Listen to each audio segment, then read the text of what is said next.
How much do you actually know about your sewing machine? Now, fundamentally, sewing machines have been exactly the same for over 100 years. They have the same components, same pieces, but we just stopped talking about it, and most people have never seen the inside of a sewing machine as well. So in today's video, we're gonna go ahead and crack open up one of these machines, show you all the pieces, what technicians are looking for, and additionally, things that you should be mindful of. Let's get started.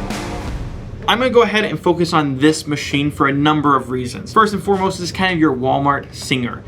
Cheap machine, but fundamentally it's the same components, same everything as your top of line machine. And we'll go over some differences there. So I'm gonna go ahead and set this one down. But before we get to cracking this one open, let's go over the fundamentals here. All sewing machines have a needle, your hook system, your flywheel system, and then everything in the middle here is kind of free floating, which we're gonna see here in 1 second. Meaning there's not very much going on here, and there's not very much going on here, not very much going on here. So everything is heavily concentrated right here in the head of the sewing machine and right below it in the hook area. But we're gonna go ahead and crack this open so everyone gets to see. I brought some tools, and some of you might be asking, what tools are needed to work on sewing machines? Very simple, they're common hand tools. Phillips screwdrivers, flathead screwdrivers, they're all pretty basic tools, they're just much smaller in scale. So we're gonna go ahead and pop out all the screws out of this and then open this thing up.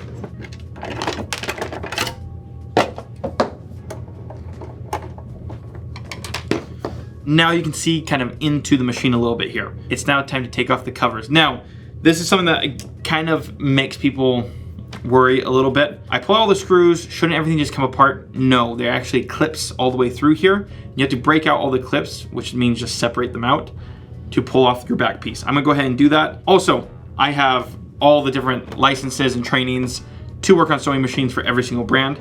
So this is actually the proper way to do it, although it might seem a little bit more rough because we love our sewing machines and we always want to take care of them. Technicians are a little bit more rough on your machine than what you are because they need to open it up and it's not just a simple pull out a couple screws and it pops open.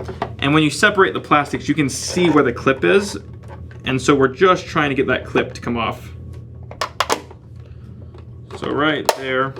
It's gonna make some noise, guys, that we're not used to hearing, especially because it's our sewing machine.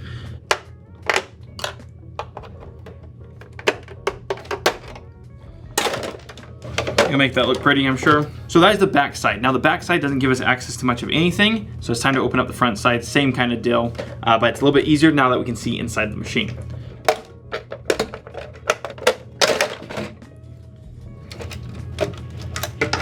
Gotten everything taken apart now. Now let's start looking at this. Let's start with the front cover. If you look in here, see all this yellow and all the black there? Black is lint and yellow is oil. When you mix the two, it ends up kind of being the sludgy stuff, which is something that we have to be mindful of as a technician of how much of that is in there.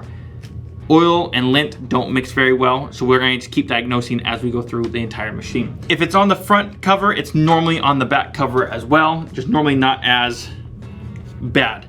All in the hook area, because remember what I said, everything's kind of pulled forward towards the head and the hook. Everything else is just kind of floating there. But let's dive on into the actual sewing machine itself. This is a donor machine, guys. It means it's broken. It costs way more to fix it than what it's actually worth. And so I'm gonna go ahead and remove some of these wires out of our way.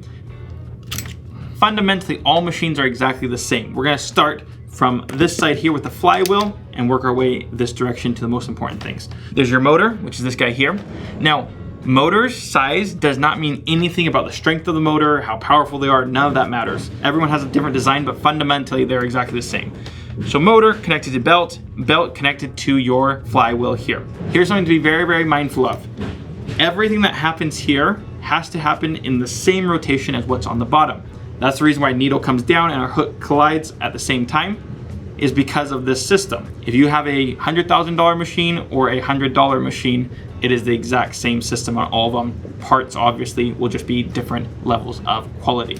Going from there is where your power bank is going to be and your computer controls.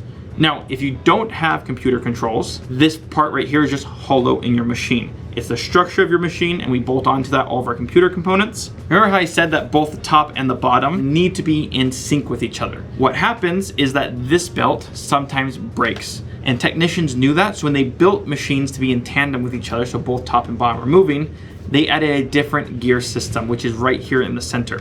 There's a belt inside there that's connecting the top unit to the bottom unit. The top gear and the bottom gear our difference of rotation by 2. So meaning every time this spins 1 rotation, so for our needle to go all the way down and all the way back up, our hook spins twice. The old school machines, real old, talking about Singer featherweights and things like that, this belt was a physical metal piece. Modern day technology allows us to use belt systems that are way more effective and easier to replace if something happens. Same method, again, difference is simply our technology got better. Moving this direction, you can see how the center of this machine doesn't have very much going on. And this is the same on all machines. If your machine is a long arm and it's this big, this much of it, nothing's going on there. All that there is your metal shaft. There's one here and one on bottom. That allows us to drive our needle, which is over here, up and down. Very, very simple. Moving over, we're gonna end up now with our tension disc. I'm gonna take off the guard here. So if you get in here real close, this is what we call your tension disc. Very, very simple mechanic here. This right here is our tension adjustment. But if you see here, it compresses a spring and opens a spring. It's 100% mechanical. On pretty much all machines, they're mechanical. Lefty-loosey, righty-tighty. The spring is collapsing against this piece here. They're literally 2 pieces of metal, discs smushed together. We add tension to it to allow it to have more tension or less tension. Very, very straightforward system. It's a mechanic that's been around forever. Now we're gonna jump over to where our needle is. There are a couple fundamentals here that are exactly the same in all machines, but just a little bit different. This right here is your thread take-up lever. What that does is it pulls thread from your spool of thread, which is gonna be located over here, pulls it, gives it slack, brings it down, and then pulls it again, okay? So it's to allow slack in the line using that tension disc system. So it pulls out just enough that it needs and then pulls it right back in, okay? With that being said, right next to it, I've already pulled this piece off so you guys can see the tension disc. Right next to it, there's a little teeny piece. I'm gonna bring you guys in close. It's called your check spring. It's a tiny little spring that moves in tandem with your take-up arm or your take-up lever, which is this guy right here, or your thread take-up. There's a million names for everything. It's going to allow enough slack to make it so that you can make a stitch, but that spring snaps back to pull out all the slack at the very last second. That's how it works. Without this spring, believe it or not, the machine just doesn't work at all. Even the old school featherweights had the same exact system. Again, modern day, modern looks, but still the same system. Crossing over here to our actual needle bar. Now our needle bar has a bunch of things hooked onto it. Essentially you have a needle threader, which we took that off. It would eliminate probably a quarter of the things in here. You also have a stepping motor. Stepping motor is in the back. The stepping motor moves your needle from left to right, creating your zigzag stitch, also creating all your decorative stitching is your stepping motor, knowing where to place the needle as it is sewing. Then as we scroll down here a little bit further, you'll find that you have your needle bar, you have your lever arms here, which is what allows us to make a rotation. And just to the right of it, you have this giant piece of metal. This right here is a giant T-shaped thing. That is your counterweight. Counterweight is there so your machine doesn't do this all the time while it's running. It balances out your machine. And then in the back, you have your your pressure foot up and down lever. Now something that is very, very interesting about your lever here, if we go back to our tension disc system, when I pull up on this lever, these open up, they separate. It's a physical mechanic that machines have to separate those plates, so it's easier to thread your machine. Now your pressure foot runs in tandem with your feed dogs. Now, your foot's down here and your feed dogs are down here. It looks like your top foot is moving, right? In reality, it's getting pushed by the bottom. It doesn't actually have a physical movement. It's just being ran from the bottom unit, which is where we're gonna go to now. Let's go into our actual hook system. I'm gonna pull out our bobbin case. All machines have one. It what allows the bobbin to move freely and to also put the bobbin under tension. That way, the bobbin can spin freely, but it's not out of control. Like I said, at the top, there's this center shaft, or the middle shaft here, that honestly doesn't do anything as far as things you have to worry about. Right here is your stepping motor. This stepping motor right here is your stitch length, so how far it's supposed to go or advance at a time. This right here is called your hook. Now your hook rotates in tandem with your needle, and they're supposed to, if you look really, really closely, the hook and the needle are supposed to come together to allow us to make our actual stitch. Because what happens is that needle comes down, and when it pops up just a little bit, it creates a little loop in the back of the needle. that is what the hook catches and spins it around 2 times. It spins around the first time to create the knot, it lets go of it, and then spins around 1 more time to then catch it on the second time around. But if anything happens to these 2 pieces here, if they're off by any degree, the machine no longer works. Most technicians will call that timing. It's a phrase that we use all the time. Timing of the machine means that the rotation of your hook and the rotation of your needle bar are out of sync in some fashion. Here's the honest truth when it comes to timing. It's a phrase that's being used throughout our industry kind of incorrectly. The reason why I point that out is because if you're ever getting told it's timing and you just keep getting told it's timing, chances are it's something other than timing. The actual physical moving of the gears. It could be your needle's not good. It could be that you've hit something and pushed your needle bar up a little bit, so it just needs to be pulled back down. It could be that you're simply not threading things right and someone doesn't want to tell you that.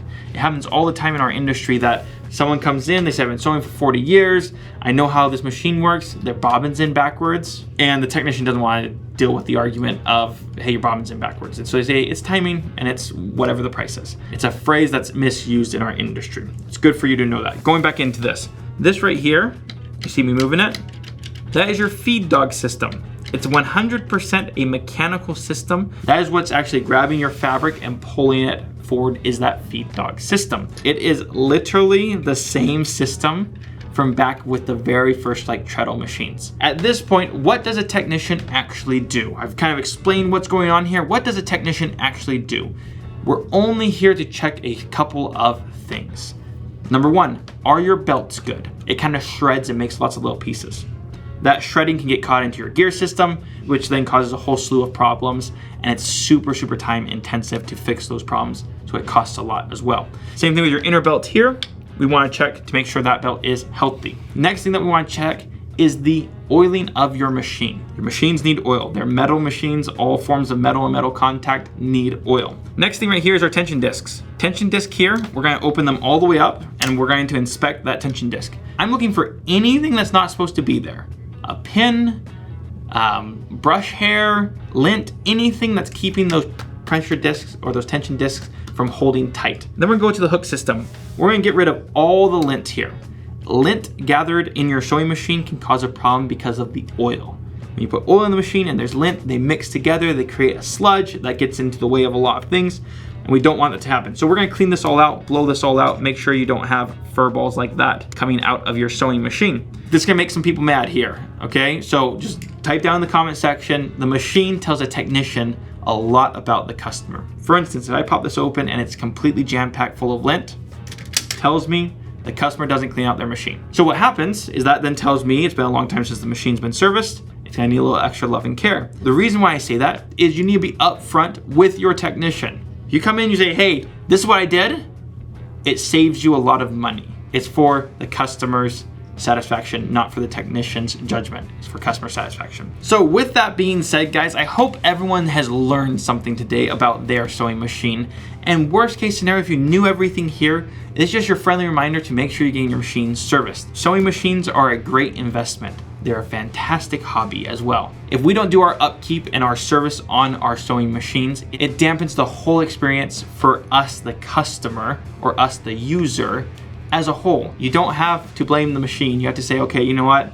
It's time for me to give it a little facelift, make sure it looks good, and so I can enjoy this hobby even more. And with that, guys, if you like this video, hit the like button, subscribe to the channel if you're new, and don't be afraid to share it with your friends. And also, guys, let us know down in the comment section if you like this style of content of the sewing machines, pieces of the machines, and additionally, let us know some of your experiences. And additionally, let us know some of the positive experiences that you've had with some of your local quilt stores and local technicians. It is always a good thing to give praise where praise is due, especially because you're going to help someone else out in the community that is in your local area to maybe have a little more faith in a technician or another quilt store. Thank you so much for watching. We hope you enjoyed the video, and we'll see you on the next one.